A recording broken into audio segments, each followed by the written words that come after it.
मेरे प्रिय नौजवान साथियों, नमस्कार। स्टडी 91 पर आप सभी का बहुत बहुत स्वागत है। दोस्तों, आज हम बात करने वाले हैं, जी हाँ, भारतीय राज्य व्यवस्था के एक बहुत ही शानदार आयाम पर, जिसका नाम है दोस्तों भारतीय संविधान की विशेषता।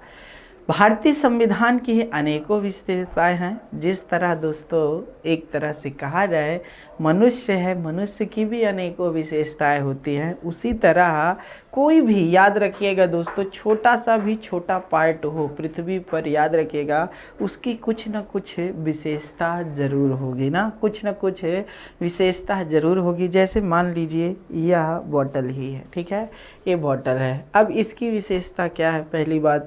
पहली बात सबसे अच्छा कि ये दोस्तों, इसमें हम लोग जल भरते हैं और दूर दराज कहीं पर भी ले जा कर के इसका क्या कर सकते हैं, जब भी प्यास लगेगी ये हमारी प्यासों को बुझा सकता है।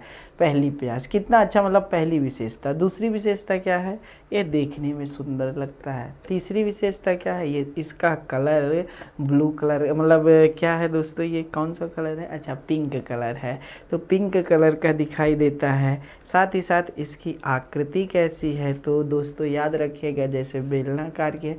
तो इस तरह कहने का मतलब ये है कि आपका विशेषता हो गई। उसी तरह हमारे संविधान में भी क्या है, बहुत सारी विशेषताएं। हमारे संविधान में भी क्या है, बहुत सारी विशेषताएं हैं। उन्हीं विशेषताओं पर चर्चा करनी है, जहां से एग्जाम में प्रश्न बनते हैं, जहां से क्या है, एग्जाम में प्रश्न बनते हैं। तो फिर देर किस बात की, नहीं, जल्दी से जल्दी इसको ध्यान दीजिए। जी हाँ दोस्तों, तो संविधान की विशेषता, अब ऊपर तो लिखना ही था तो एक बार लिख ही देते हैं कि ताकि आपको भी पता चल जाए।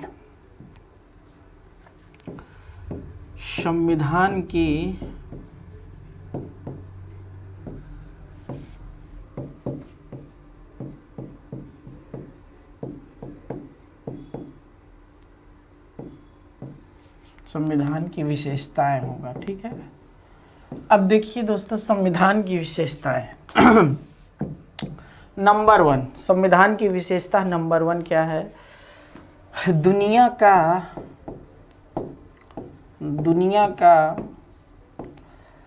सबसे बड़ा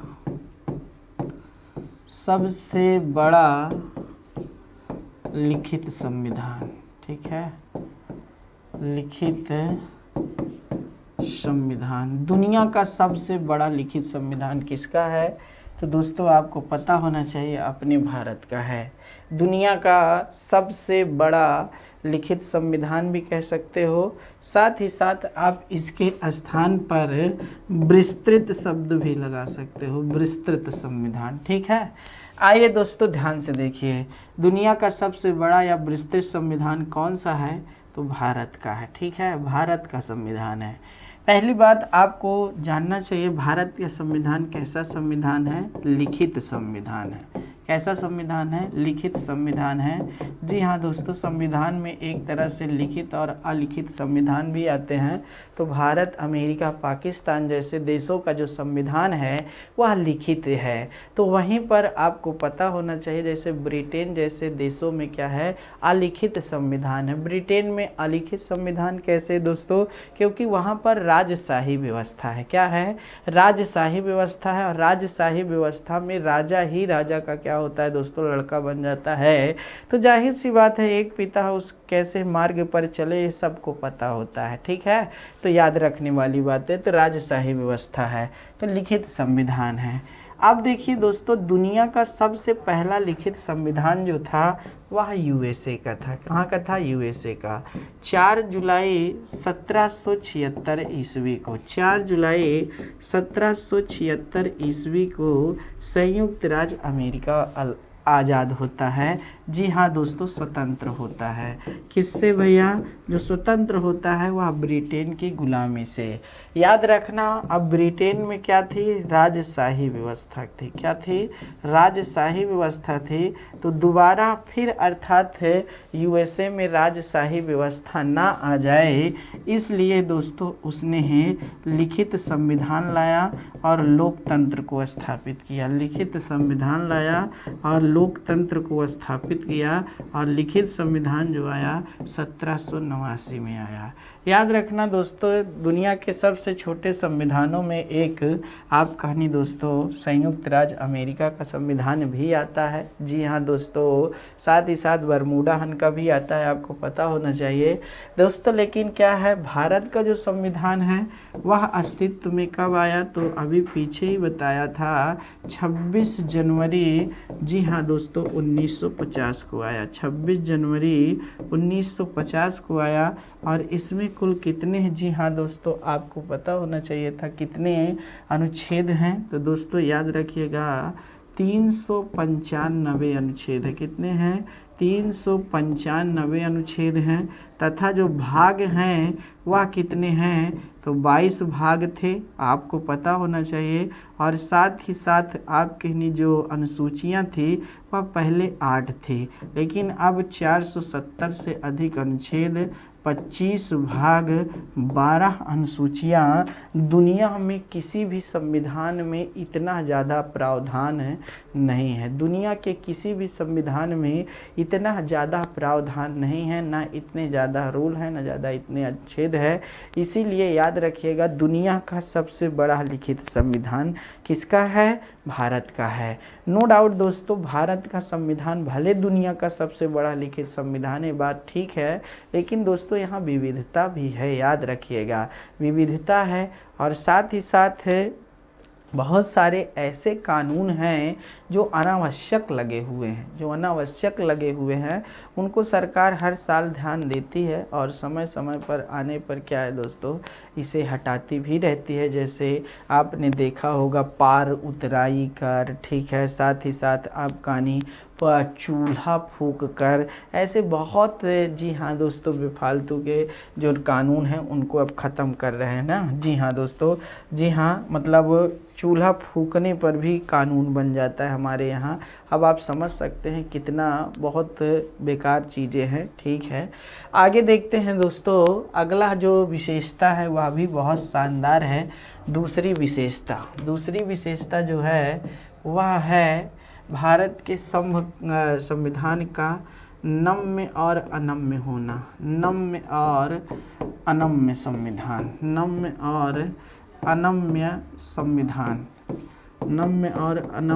संविधान। इसका मतलब क्या है दोस्तों, नम्य और अनम्य संविधान का मतलब ये होता है कि आपको पता होना चाहिए लचीला और कठोर। किसका, लचीला और कठोर संविधान, ठीक है, लचीला और कठोर संविधान। अब ये क्या होता है, लचीला और कठोर संविधान का मतलब यहाँ से क्या होता है, लचीला का मतलब ये होता है दोस्तों वह संविधान, ठीक है, वह संविधान, याद रखने वाली बात है। तो लचीला और कठोर की बातें होने लगी हैं, तो यहाँ पर देखने की बातें यह है दोस्तों कि वह संविधान जिसके कानून निर्माण में, ठीक है, वह संविधान जिसके कानून निर्माण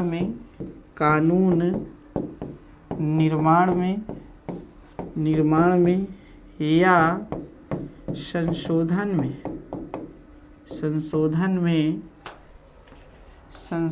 में साधारण बहुमत की ज़रूरत होती है। साधारण बहुमत की ज़रूरत होती है, उसे लचीला संविधान कहा जाता है। क्या कहा जाता है, लचीला संविधान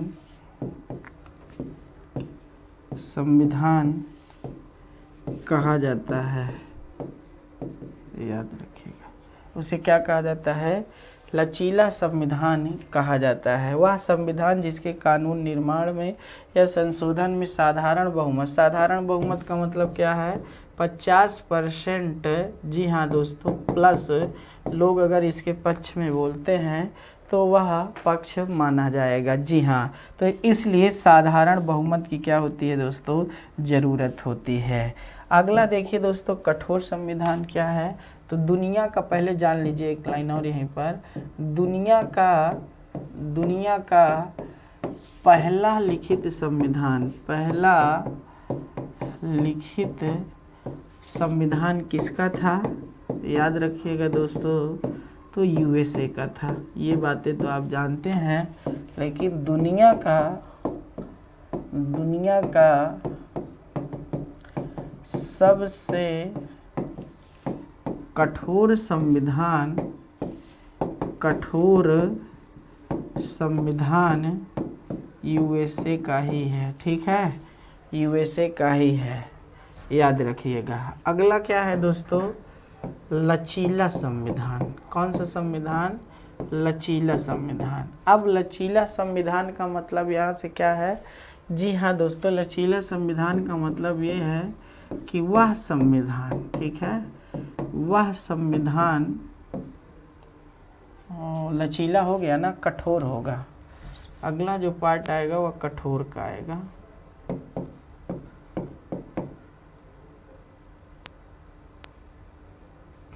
पीछे हमने क्या बताया था, एक मिनट, अच्छा लचीला बताया था। जी हाँ दोस्तों, एग्जाम्पल में दे दिए कठोर का। तो दुनिया का जो लचीला संविधान है वो कहाँ का है दोस्तों, तो ब्रिटेन का संविधान है, याद रखिएगा। दुनिया का सर्वाधिक लचीला संविधान कहाँ का है, ब्रिटेन का है, जबकि दुनिया का सबसे कठोर संविधान कहाँ का है, यूएसए का है। तो वह संविधान जिसके कानून निर्माण में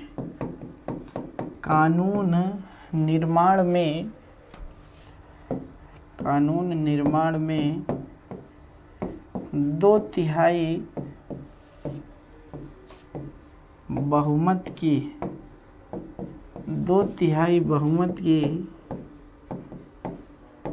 आवश्यकता होती है, उसे 2/3 बहुमत की आवश्यकता होती है जो कानून निर्माण में या संशोधन में, यहाँ पर ये भी लिख सकते हो संशोधन, ठीक है, में 2/3 बहुमत की आवश्यकता होती है, उसे सबसे कठोर संविधान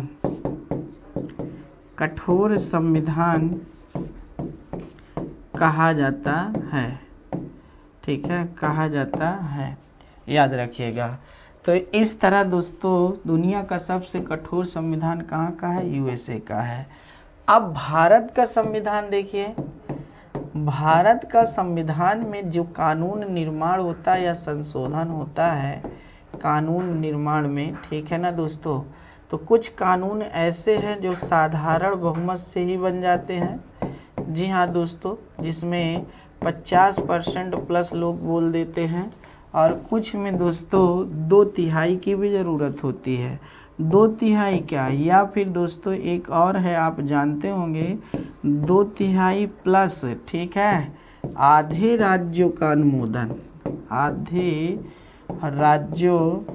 अनुमोदन। जब संशोधन की बात आती है तो कुछ ऐसे भी कानून बनते हैं, संशोधन होते हैं, जहां आधे राज्यों का अनुमोदन भी जरूरी होता है। इसीलिए भारत का संविधान दुनिया के समस्त संविधानों में, जी हाँ दोस्तों, एक अच्छा ही स्थान रखता है।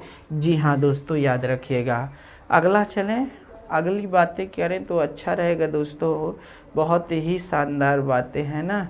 आइए चलिए दोस्तों, अगला विशेषता जो है वह है प्रस्तावना। क्या विशेषता है, प्रस्तावना है। प्रियम्बल दिया हुआ है दोस्तों, प्रियम्बल, और प्रियम्बल के अनुसार आप जानते हैं पहली ही लाइन प्रियम्बल में लिखी है, हम भारत के लोग, ठीक है, हम भारत के लोग। और प्रियम्बल से ही भारतीय संविधान की शुरुआत होती है, और यहीं पर लिखा है हम भारत के लोग अर्थात जो सर्वोच्च शक्ति है, ठीक है, सर्वोच्च शक्ति है वह कहाँ है दोस्तों? सर्वोच्च शक्ति तो आपको पता होना चाहिए वह सर्वोच्च शक्ति जनता में है। वो सर्वोच्च शक्ति किस में है? जनता में है। तो यहाँ से भी प्रश्न आते हैं, तो इसको भी थोड़ा सा ध्यान देते रहिएगा, ठीक है। आगे देखते हैं दोस्तों, प्रभुत्व संपन्न, ठीक है, संपूर्ण प्रभुत्व संपन्न। अगली विशेषता जो है वह है संपूर्ण प्रभुत्व, ठीक है, संपूर्ण प्रभुत्व संपन्न, ठीक है, संपूर्ण प्रभुत्व संपन्न। संपूर्ण प्रभुत्व संपन्न का मतलब क्या है दोस्तों? संपूर्ण प्रभुत्व संपन्न का मतलब ये है कि भारत एक स्वतंत्र राष्ट्र है। भारत एक क्या है दोस्तों? स्वतंत्र राष्ट्र है, याद रखिएगा। जी हाँ, भारत एक राष्ट्र है। आज भी ब्रिटेन वाले लोग, अंग्रेज लोग इसको राष्ट्र नहीं मानते हैं, क्योंकि कहते हैं भाई जो आपका भारत है वहाँ पर अनेक रंग के लोग रहते हैं और अनेक जाति के लोग रहते हैं, अनेक भाषा बोलने वाले लोग रहते हैं, अनेक धर्म को अपनाने वाले लोग रहते हैं। तो इसलिए यह राष्ट्र नहीं है। यह क्या है दोस्त? राष्ट्र नहीं है। तब याद रखिएगा दोस्तों, जो राष्ट्र की परिभाषा उन्होंने दिया, कहा जब सब एक चीज़ समान हो तो उसे राष्ट्र कहते हैं। तो भारत ने कहा भले हमारे यहाँ अनेकता है, ठीक है, लेकिन हम एक हैं और वह एकता हमारी संस्कृति हमें लाती है, इसलिए भारत एक राष्ट्र है, ठीक। तो भारत एक स्वतंत्र राष्ट्र है और स्वतंत्र राष्ट्र होने के नाते, ठीक है, स्वतंत्र राष्ट्र होने के कारण यह आंतरिक और बाह्य, ठीक है, आंतरिक और बाह्य निर्णय लेने में सक्षम है। आंतरिक और बाह्य निर्णय लेने में सक्षम है। लेने में क्या है दोस्तों? सक्षम है। तो इस तरह की बातें भी आप समझ सकते हैं, इस तरह की बातें भी आप समझ सकते हैं। यहाँ से भी प्रश्न कई बार देखने को मिलते हैं, यहीं से प्रश्न कई बार देखने को मिलते हैं, तो यहाँ से भी आप इसको समझ सकते हैं ना। तो देख लीजिए दोस्तों, आपके सामने बहुत ही शानदार बातें हैं। आगे क्या है? आगे देखिए दोस्तों, लोकतंत्रात्मक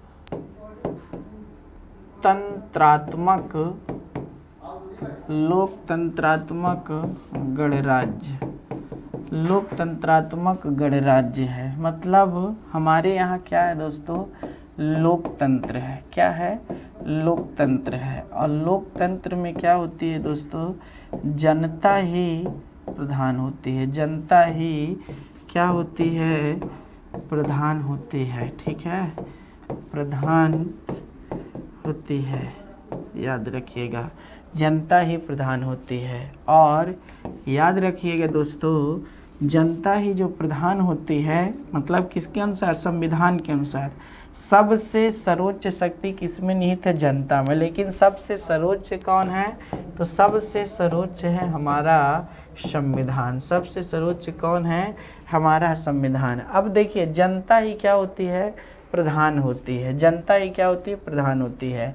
और जनता का शासन होता है, ठीक है, जनता का शासन होता है। लोकतंत्र में किसका शासन होता है? जनता का शासन होता है।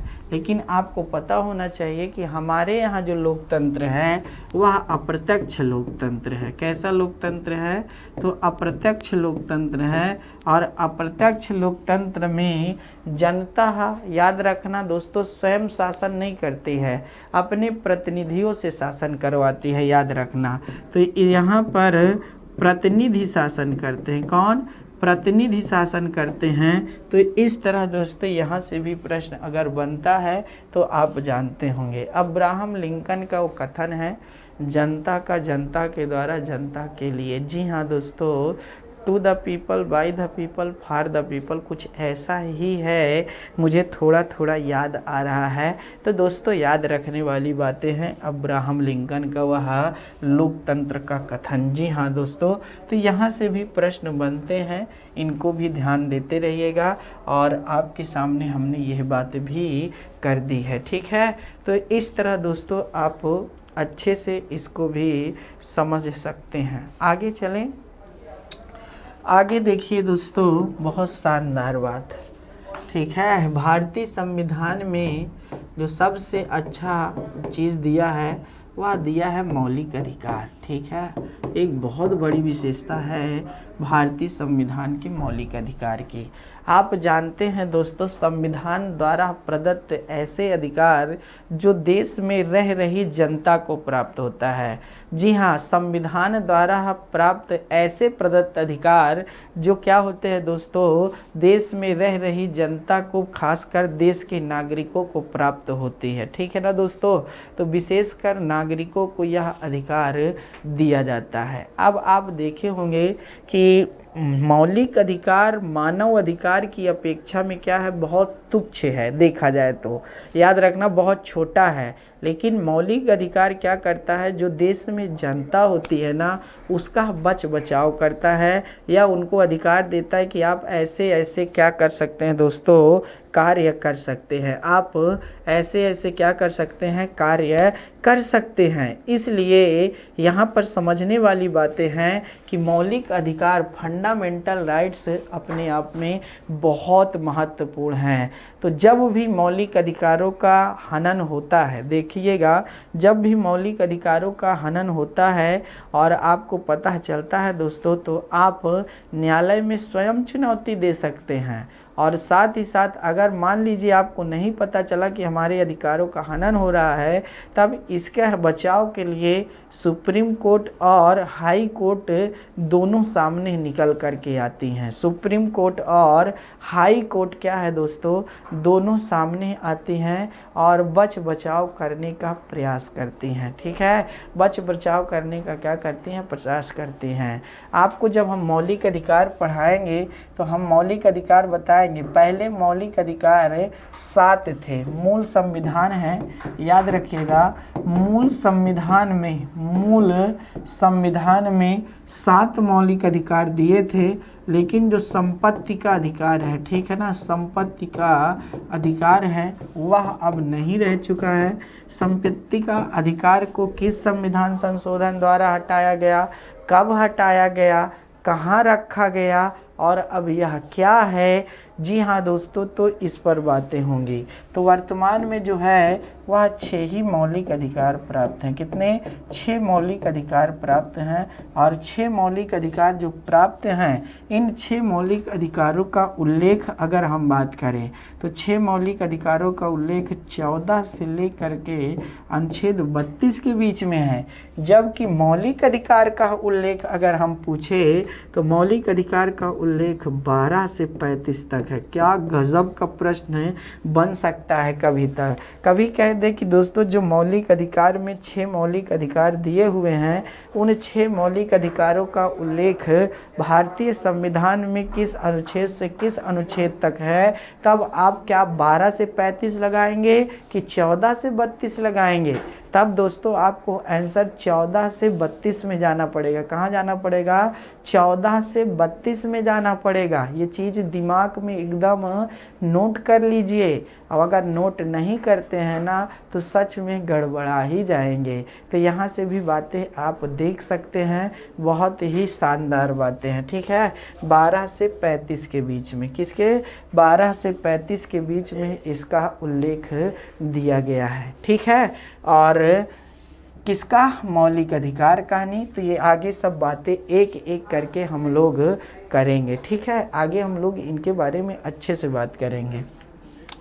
आगे देखिए दोस्तों, अगली विशेषता जो है वह राज्य के नीति निर्देशक तत्व, राज्य के नीति निर्देशक तत्व, राज्य के नीति निर्देशक तत्व। अब देखिए दोस्तों, राज्य के नीति निर्देशक तत्व को इंग्लिश में डीपीएसपी के नाम से भी जाना जाता है, direct principle of state and policy, state policy. जी हाँ दोस्तों, तो जो डीपीएसपी है, डीपीएसपी के बारे में भी बता दें, क्योंकि डीपीएसपी क्या है दोस्तों, यह लोक कल्याणकारी राज्य की स्थापना करता है। किसकी? लोक कल्याणकारी, ठीक है, कल्याणकारी राज्य की स्थापना करता है, लोक कल्याणकारी राज्य की स्थापना करता है, ठीक है, लोक कल्याणकारी राज्य की स्थापना करता है, ठीक है, स्थापना करता है। अब देखिए दोस्तों,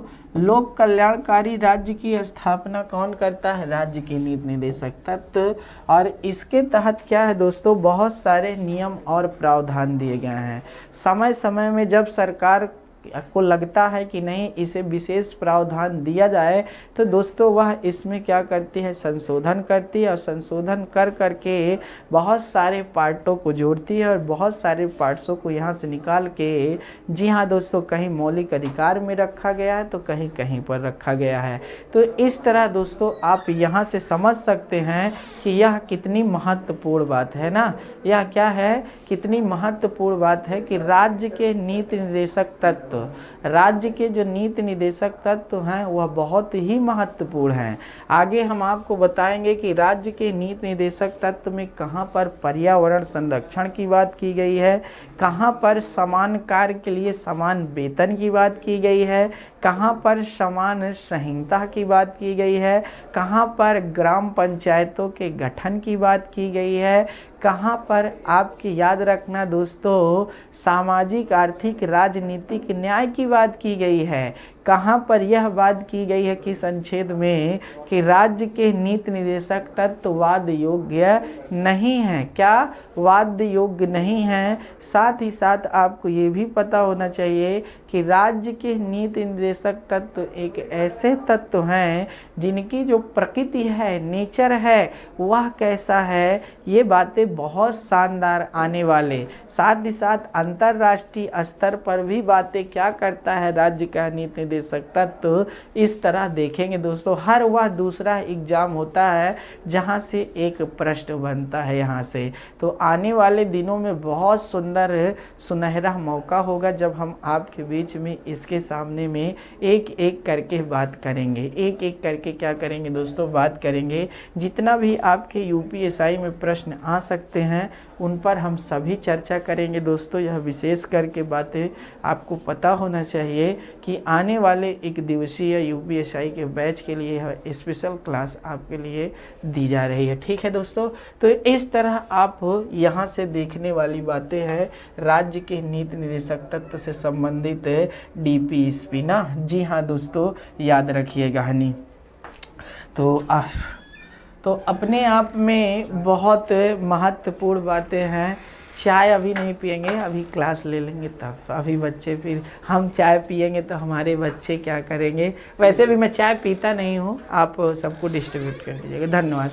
तो दोस्तों आगे देखिए, लोक कल्याणकारी राज्य की स्थापना पर इतना ज़्यादा जोर क्या है दिया जा रहा है ना, इतना ज़्यादा जोर दिया जा रहा है किसका? डीपीएसपी का। तो डीपीएसपी कहाँ से लिया गया है, ये सारी चीज़ें, तो ये बहुत सुंदर खूबसूरती है। याद रखिएगा, संविधान में एक बहुत सुंदर क्या है दोस्तों, खूबसूरती है, आपको समझना चाहिए दोस्तों। तो यहाँ से बहुत महत्वपूर्ण, जब याद रखने वाली बात हो तब। अब अगला देखिए दोस्तों, भारतीय संविधान की अगली जो विशेषता है वह है मौलिक कर्तव्य। क्या है? मौलिक कर्तव्य। अब मौलिक कर्तव्य भारतीय संविधान की एक बहुत सुंदर विशेषता है कि जिस तरह संविधान आपको बहुत सारे अधिकार देता है कि आप क्या करिए दोस्तों, आपको ये अधिकार है, आप ये कर सकते हैं, लेकिन उसी तरह संविधान भी आपसे कुछ चाहता है राष्ट्र के लिए। और क्या चाहता है, इसमें बहुत सुंदर सुंदर बातें लिखी हैं। तो जब हम राज्य के नीति निर्देशक तत्व पढ़ाएंगे तो वहीं पर दोस्तों इसको भी 15 मिनट आपके सामने बहुत अच्छे से 20 मिनट समझाएंगे और एक एक करके इस पर जो बातें हैं, कहाँ से लिया गया, कब आया, क्यों आया, ये सारी बातों पर हम एक एक करके के चर्चा करेंगे, ठीक है। लेकिन थोड़ा सा हम आपको यहाँ पर डाटा दे ही देते हैं मौलिक कर्तव्य से संबंधित। मौलिक कर्तव्य को हम लोगों ने पूर्व के सोवियत संघ अर्थात यूएसएसआर से लिए हैं। कहाँ से लिए हैं? सोवियत संघ से, वर्तमान का जिसे रूस कहते हैं, ठीक है। मौलिक कर्तव्य मूल संविधान में नहीं थे। मौलिक कर्तव्य क्या थे? मूल संविधान में नहीं थे। जी हाँ दोस्तों, इसको 42वें संविधान संशोधन, याद रखना दोस्तों, 1976 जो आया था, लागू 1977 में हुआ था, ठीक है। 1977 में उसी के द्वारा क्या किया गया था? जोड़ा गया। संविधान में इसका उल्लेख जो है वो अनुच्छेद 51A में है। साथ ही साथ आपको पता होना चाहिए कि वर्तमान में कुल 11 मौलिक कर्तव्य हैं। कितने हैं? 11 मौलिक कर्तव्य हैं जो राष्ट्र के लिए हम सबको कहने के लिए कहते हैं। और अगर आप देश के नागरिक हैं और देश को मानते हैं तो नो डाउट अगर दोस्तों इसके कहे हुए अनुसार पर कार्य करते हैं तो एक सुंदर भारत का निर्माण हो सकता है। एक सुंदर भारत का क्या हो सकता है? निर्माण हो सकता है। ऐसा नहीं है कि कर्तव्य में मामूली बातें की गई हैं, बहुत बड़ी बड़ी बातें की गई हैं। तो फंडामेंटल ड्यूटीज़ के बारे में हम लोग आगे पढ़ेंगे अच्छे से। तो यहाँ पर बस इतना सा ही ध्यान दीजिएगा, ठीक है। यहाँ पर इतना ही ध्यान दीजिएगा। आगे देखते हैं दोस्तों आगे क्या कहता है, ठीक है। आगे हैं आपके संविधान की अगली जो विशेषता है वह है स्वतंत्र न्यायपालिका, ठीक है। स्वतंत्र न्यायपालिका, स्वतंत्र न्यायपालिका।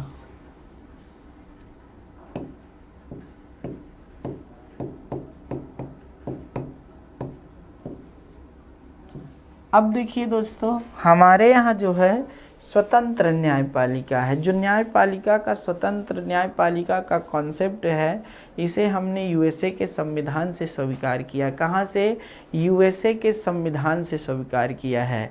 और जब हमने इसे यूएसए के संविधान से स्वीकार किया है तो आपको पता होना चाहिए दोस्तों, बहुत सुंदर सी बात है क्या, कि यूएसए के संविधान से जब हम इसे स्वीकार किए हैं तो दोस्तों हमारे यहाँ स्वतंत्र न्यायपालिका का मतलब क्या है कि न्यायपालिका पर, जी हाँ दोस्तों, राजनीतिक दबाव नहीं है, याद रखिएगा, ठीक है। सरकार का कोई भी दबाव इस पर नहीं है, ठीक है। दबाव इस पर नहीं है, जी हाँ, स्वतंत्र न्यायपालिका पर। और जब स्वतंत्र न्यायपालिका पर दबाव नहीं है तो याद रखिएगा दोस्तों, या फिर जो निर्णय देती है वह न्याय पर, जी हाँ दोस्तों, मिलता है। और यह होना भी चाहिए कि न्यायपालिका पर किसी भी प्रकार का क्या है? दबाव नहीं होना चाहिए। अगर न्यायपालिका का दबाव, ठीक है, अगर न्यायपालिका पर किसी भी प्रकार का क्या होता है? दबाव बनता है, अगर न्यायपालिका पर किसी भी प्रकार का दबाव बनता है तब आपको समझना चाहिए दोस्तों, कहीं ना कहीं क्या होगी? समस्या जरूर आएगी। कहीं ना कहीं क्या है? समस्या जरूर आएगी। तो इसलिए दोस्तों आपको बता दें कि यहाँ पर जानना चाहिए आपको, देश को अगर एक अच्छे न्याय की प्रतिमा से स्थापित करना है तो न्यायपालिका का स्वतंत्र होना बहुत ज़रूरी है। न्यायपालिका का मतलब समझते हैं? न्यायपालिका का मतलब होता है दोस्तों आपका सुप्रीम कोर्ट, ठीक है। सुप्रीम कोर्ट आपका सबसे ऊपर, आपका फिर हाई कोर्ट, और फिर उसके बाद lower court and district court. जो भी अर्थात न्याय में, चाहे ग्राम पंचायत हो, चाहे जहाँ पर भी हो दोस्तों, अर्थात है यहाँ से लेकर ऊपर तक मुंसिफ न्यायालय होता है निचले सदन में, याद रखें, मतलब निचले पार्ट में। तो वहाँ पर भी किसी भी प्रकार का दबाव नहीं होना चाहिए, तभी निर्णय अच्छा आता है। तो स्वतंत्र न्यायपालिका है, क्या है? स्वतंत्र न्यायपालिका। बाकी आगे हम लोग सर्वोच्च न्यायालय के बारे में बात करेंगे, हाई कोर्ट के बारे में बात करेंगे, lower court and district court के बारे में बात करेंगे। ये सारी बातें हम लोग अच्छे से आगे करने वाले हैं। आगे चलते हैं दोस्तों, आगे बात करते हैं। अगला है धर्मनिरपेक्षता, ठीक है। धर्मनिरपेक्षता ये क्या है दोस्तों? धर्मनिरपेक्षता कहो या पंथ निरपेक्षता कहो, पंथ निरपेक्ष। ठीक, तो पंथ निरपेक्ष का मतलब यहाँ पर क्या है, पंथ निरपेक्ष का मतलब आपको पता होना चाहिए दोस्तों। यहाँ पर बहुत ही सुंदर बात है। क्या बहुत सुंदर बात है कि जो हमारे देश में अनेकों धर्मों के लोग रहते हैं, हमारे देशों में अनेकों धर्मों के लोग रहते, चलिए ये बात तो पूरे विश्व में लागू होती है, लेकिन अनेक धर्म को मानने वाले लोग रहते हैं। भारत अनेकों धर्म को मानने वाले लोगों का देश है। ठीक है, अनेकों धर्म। अब देखिए दोस्तों, अनेकों धर्म के लोग यहाँ मानते हैं, तो चाहे आपका हिंदू धर्म हो, ठीक है, चाहे आपका बौद्ध धर्म हो, चाहे आपका जैन धर्म हो, चाहे आपका सिख धर्म हो, चाहे आपका पारसी धर्म हो, चाहे आपका ईसाई धर्म हो, चाहे आपका यहूदी धर्म हो। तो कहने का मतलब यहूदी तो है नहीं, तो ये जो धर्म है, ठीक है, इस्लाम धर्म भूल गया, माफ़ी चाहता हूँ, इस्लाम धर्म हो, ठीक है। तो इतने जो धर्म के लोग रहते हैं भारत में, अनेकों धर्म के लोग, ठीक है। और भारत में, जी हाँ दोस्तों, बहुत सारे धर्मों का जन्म भी हुआ है। तो इस तरह कहने का मतलब ये है कि नहीं भैया, इन धर्मों के साथ किसी भी प्रकार का भेदभाव नहीं किया जाएगा, सबके साथ क्या है, एक जैसा व्यवहार किया जाएगा। और जो सरकार होगी दोस्तों, वह याद रखिएगा दोस्तों, क्या है, सभी धर्मों को समान रूप से लेकर चलेगी। किसी भी एक धर्म को बढ़ावा देने के लिए वह कोई ऐसा कार्य नहीं करेगी जिससे कोई धर्म को लेकर विवाद उत्पन्न हो। इसीलिए भारत का जो राष्ट्र, भारत एक राष्ट्र है, उसका कोई अपना धर्म नहीं है, वह सभी धर्मों को सामान्य रूप से मान्यता देती है और साथ देता है, सामान्य रूप से मान्यता देता है। और सरकार जो होगी वह सर्वधर्म समभाव की क्या है, नीति पर कार्य करेगी। तो इस तरह दोस्तों आपको पता होना चाहिए कि हमारे यहाँ धर्मनिरपेक्षता भी है। ये प्रश्न अपने आप में शानदार बनता है भारतीय संविधान की विशेषता में। अगली भारतीय संविधान की विशेषता क्या है दोस्तों, तो आपात उपबंध, ठीक है, आपात उपबंध दिया है दोस्तों। जब आपात की स्थिति उत्पन्न होती है तो ये कहा जाए तो केंद्र में ही राज्यों तक की शक्ति सिमट सकती है, याद रखिएगा। और हमारे संविधान के अनुसार 3 प्रकार के आपात की बात की गई है। जी हाँ दोस्तों, राष्ट्रीय आपातकाल की बात की गई है। किसकी बात की गई है, राष्ट्रीय आपातकाल की बात की गई है, याद रखिएगा, राष्ट्रीय आपातकाल, ठीक है, राष्ट्रीय आपातकाल की बात की गई है। फिर दोस्तों राष्ट्रपति शासन की बात की गई है, राष्ट्रपति शासन की बात की गई है। और साथ ही साथ आपके लिए वित्तीय आपातकाल की बात की गई है, वित्तीय आपातकाल, ठीक है, वित्तीय आपातकाल के बारे में बात की गई है। दोस्तों राष्ट्रीय आपातकाल का उल्लेख भारतीय संविधान के अनुच्छेद 352 में है। फिर यहाँ दोस्तों अनुच्छेद 360 में है। और फिर यहाँ वित्तीय आपातकाल का जो उल्लेख 360 में नहीं है, याद रखना, राष्ट्रपति शासन का उल्लेख अनुच्छेद 356 में है और वित्तीय आपात का 360 में है। 352, 356, 360, 4 का अंतर है, याद रखिएगा। तो इस तरह दोस्तों आप यहाँ से भी देख सकते हैं कि यह भी कितना अच्छा है कि आपात उपबंध दिया गया है। जी हाँ दोस्तों, तो एकात्मक का लक्षण यहाँ दिखता है। क्या दिखता है, एकात्मक का लक्षण भी दिखाई देता है। तो दोस्तों जो इस तरह आप देखे होंगे कि भारत का संविधान एकात्मक के साथ साथ संघात्मक भी नज़र आता है। तो जी हाँ दोस्तों, संघात्मक के साथ भी एकात्मक है, यह यहाँ से भी नज़र आता है। तो इस तरह की बातें आप समझ सकते हैं। आगे देखिए दोस्तों, अगली विशेषता क्या है। अगली विशेषता आप जानते हैं, संसदीय शासन व्यवस्था, संसदीय शासन व्यवस्था, ये याद रखिएगा। संसदीय शासन व्यवस्था में क्या है, संसदीय शासन व्यवस्था में आपको पता होना चाहिए कि 2 तरह के प्रधान होते हैं। कितने? 2 तरह के प्रधान होते हैं। एक नाम मात्र का प्रधान होता है, ठीक है, और दूसरा क्या होता है दोस्तों, वास्तविक प्रधान होता है। दूसरा क्या होता है, वास्तविक प्रधान होता है। नाम मात्र का प्रधान जो होता है वो कौन होता है, वह राष्ट्रपति होते हैं। नाम मात्र का प्रधान कौन होता है, राष्ट्रपति होते हैं। और जो वास्तविक प्रधान होता है वह प्रधानमंत्री होते हैं। कौन होते हैं, प्रधानमंत्री होते हैं।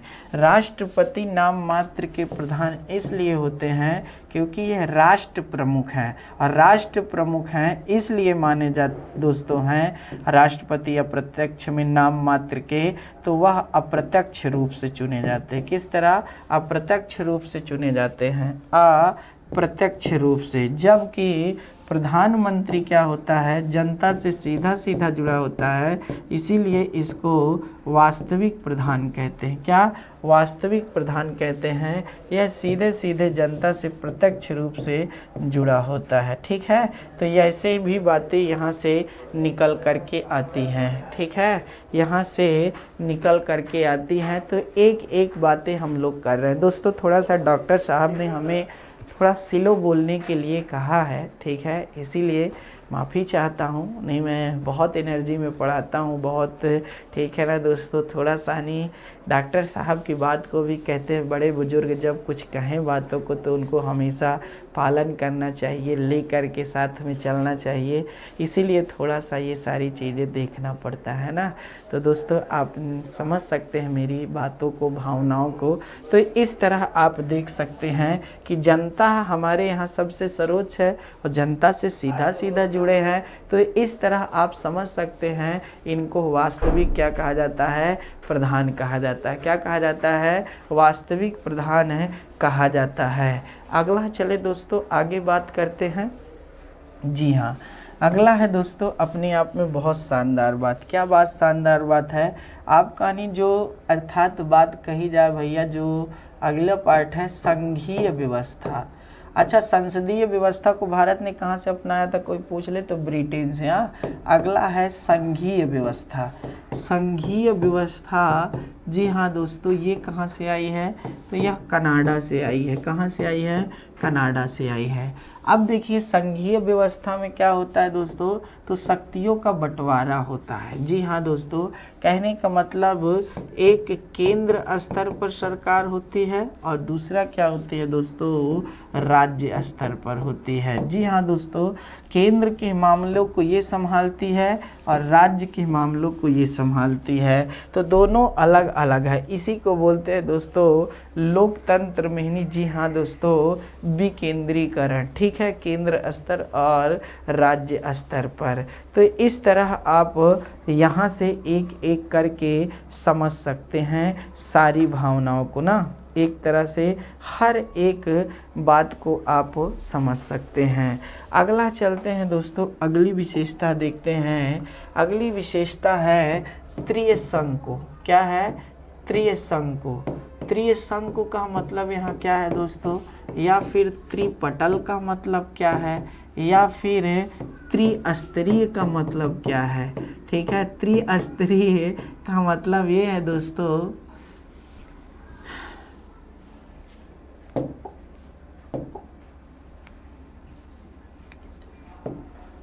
त्रिस्तरीय, ठीक है, त्रिस्तरीय। तो इन सब का मतलब ये है दोस्तों कि लोकतंत्र का विकेंद्रीकरण किया गया। ये प्रश्न हर ऐसा एग्जाम ना हो जो ना बनता हो, ऐसा कोई एग्जाम में नहीं जल्दी देखता जहाँ से यहाँ से प्रश्न ना आता हो। दोस्तों याद रखिएगा, त्रिशंकु, त्रिपटल, त्रिस्तरीय किसको कहा जाता है पता है आपको, 73वां संविधान संशोधन है और 74वां संविधान संशोधन है। जी हाँ दोस्तों, जो पंचायत राज से संबंधित है ना, और आपके नगर पालिका से संबंधित है, नगर पालिका से संबंधित है, उसी पर है ये आधारित। याद याद रखिएगा दोस्तों। तो यहाँ से भी बातें बहुत शानदार निकल करके आती हैं। ठीक है, 73वां संविधान संशोधन कब आया था? 1992 में। 74वां संविधान संशोधन भी 1992 में ही आया था, जिस पर हम लोग आगे चर्चा करेंगे ही नहीं। ठीक है, आगे बातें करते हैं दोस्तों। अगला क्या है दोस्तों, आपको पता होना चाहिए एकल नागरिकता। ठीक है, एकल नागरिकता। यहाँ पर आपको पता होना चाहिए कि भारत में इकहरी नागरिकता है। कहने का मतलब ये है कि भारत का कोई भी जो भारत में जन्म लिया है वह भारतीय ही कहलाएगा। जी हाँ दोस्तों, हमारे यहाँ राज्य की नागरिकता नहीं दी जाती है। ठीक है ना, राज्य की नागरिकता नहीं दी जाती है, नागरिकता हमारे यहाँ एकल नागरिकता है। इसीलिए जब आप लोग क्या है या हम फॉर्म भरते जाते हैं या अप्लाई करने, तो कहीं पर भी नेशनलिटी जब पूछी जाती है तो हम लोग सिर्फ इंडियन लिखते हैं। वहाँ पर ये नहीं लिखते कि हम बिहार के हैं, हम उत्तर प्रदेश के हैं। ठीक है ना, नेशनलिटी में सिर्फ और सिर्फ इंडियन चलता है। जी हाँ दोस्तों, जबकि यूएसए में, ठीक है, यूएसए में दोहरी नागरिकता का कॉन्सेप्ट है। किसका? दोहरी नागरिकता का कॉन्सेप्ट है। और दोहरी नागरिकता का कॉन्सेप्ट क्या है दोस्तों, आप जानते हैं, वहाँ एक राज्य की नागरिकता होती है तो दूसरी देश की नागरिकता होती है। यूएसए में भी राज्य हैं, 50 राज्य हैं, आपसे बहुत ही ज़्यादा, आपके तो 28 हैं। ठीक है, तो इस तरह आप समझ सकते हैं कि हमारे यहाँ एकल नागरिकता का क्या है दोस्तों, कॉन्सेप्ट को अपनाया गया है, जो बहुत ही महत्वपूर्ण है। जो क्या है दोस्तों, बहुत ही महत्वपूर्ण है, याद रखने वाली बातें हैं।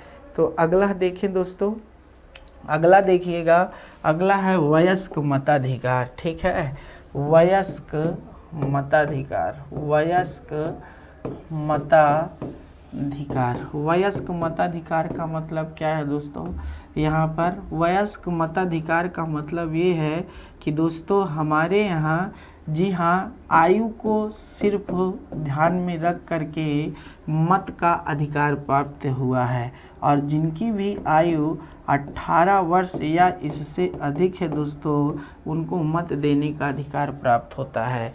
ना यहाँ पर जाति को देखा जाता है, ना यहाँ पर धर्म को देखा जाता है, ना लिंग, ना भाषा, ना क्षेत्र, ना, याद रखना दोस्तों, बोली इत्यादि को नहीं है। यहाँ तक कि धन और शिक्षा को भी ध्यान में नहीं रखा गया है। सिर्फ 18 वर्ष होनी चाहिए। पहले यह 21 वर्ष हुआ करती थी, लेकिन अब हट गई। क्यों हटी, कब हटी, कैसे हटी, ये हम आगे बात कर लेंगे। ठीक है दोस्तों, तो यहाँ से भी बातें आपको समझ में आ गई होंगी। आगे चलें, आगे चलते हैं दोस्तों। आगे बात करते हैं आप कहानी विधि का शासन। ठीक है, क्या हो, विधि का शासन सबसे महत्वपूर्ण है। कहने का मतलब ये है, हमारे यहाँ विधि मतलब होता है कानून, कानून का शासन है। कानून का शासन मतलब ये है कि सारे जो कार्य होते हैं वो विधि के अनुसार ही होते हैं। जी हाँ दोस्तों, ऐसा कोई कार्य नहीं है जो विधि के अनुसार नहीं। हमारे यहाँ, जी हाँ दोस्तों, विधि की समानता, विधि के समक्ष संरक्षण की बातें की गई हैं भारतीय संविधान के अनुच्छेद 14 में। वह हम लोग आगे बात कर लेंगे, वह हम लोग क्या कर लेंगे, आगे बात कर लेंगे। तो यहाँ से भी प्रश्न क्या होता है, देखने को मिलता है। यहाँ से भी क्या होते हैं, प्रश्न देखने को मिलते हैं। जी हाँ दोस्तों, तो इस तरह याद रखिएगा। साथ ही साथ दोस्तों, हमारे संविधान की अगली विशेषता है, जी हाँ, भारतीय संविधान में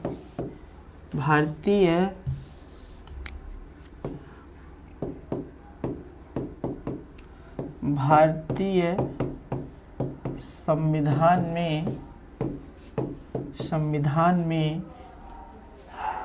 बाह्य स्रोत,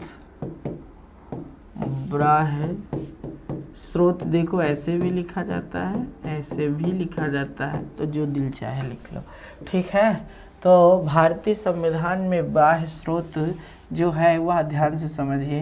पहली बात तो आप जानते हैं कि भारत शासन अधिनियम 1935 से भारतीय संविधान में आधे से अधिक क्या है दोस्तों, प्रावधान को स्वीकार किया।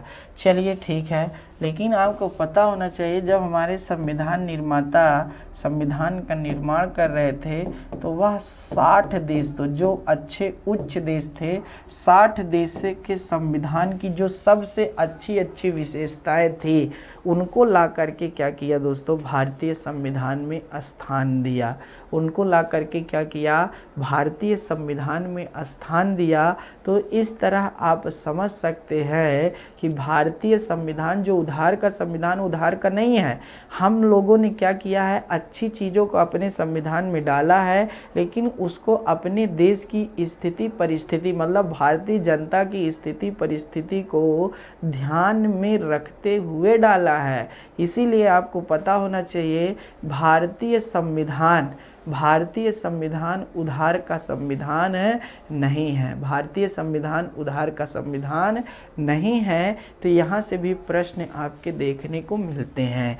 तो इसको भी आप क्या कर सकते हैं दोस्तों, टिक कर सकते हैं। जितनी भी अच्छी बातें हो सकती थी हम लोगों ने बातें कर ली है। बाकी बहुत सारी अन्य विशेषताएं भी है, जैसे समाजवादी राज्य हो गया। जी हाँ दोस्तों, इस पर भी बातें हो सकती हैं। अल्पसंख्यक के हितों के संरक्षण के बारे में बात की गई है, यह भी हो सकता है। तो ऐसे याद रख लीजिएगा। अन्य भी विशेषताएं हो सकती थी, लेकिन दोस्तों जितनी भी महत्वपूर्ण विशेषता होनी चाहिए था वह हमने आपको बताया। जी हाँ, हर एक पार्ट में विशेषता बताई आपको ने, हर एक पार्ट्स पर हमने चर्चा किया। तो भारतीय संविधान की ये बहुत महत्वपूर्ण विशेषताएं थी, इन पर आज हमने एक एक चर्चा की दोस्तों। अगला पार्ट्स भी आपके सामने जल्द आएगा, तो इसलिए आप सभी लोग तैयार रहें और अगले पार्ट्स का आनंद लें। और आने वाले दिनों में ज़रूर, कहते हैं दोस्तों, ज़मीर जिंदा रख कबीर जिंदा रख, सुल्तान भी बन जाए तो दिल में फ़कीर जिंदा रखे, कोशिशों की तरकस में वह उम्मीद जिंदा रख, हार जा चाहे सब कुछ मगर जीतने की वह उम्मीद जिंदा रख। जी हाँ दोस्तों, दुनिया में चाहे सब कुछ चला जाए लेकिन आपको हार नहीं मानना है। एकदम मजबूती से अडिग होकर के तैयारी करना है, और जो एक दिवसीय आने वाली परीक्षा है उनमें सफलता प्राप्त ही करना पड़ेगा, नहीं तो आप अपना खुद भुक्त भोगी होंगे। तो इस तरह दोस्तों ये बड़ी एग्ज़ाम की परीक्षाओं के लिए हमेशा बातें मैं करता हूँ, तो इसको मजबूती से तैयार करिए, ठीक है। तो आज हमको यहीं पर इजाज़त दे दीजिए। जी हाँ दोस्तों, फिर हम कल मिलेंगे एक सुंदर आयाम के साथ। बहुत बहुत धन्यवाद दोस्तों, आप सभी का जय हिंद।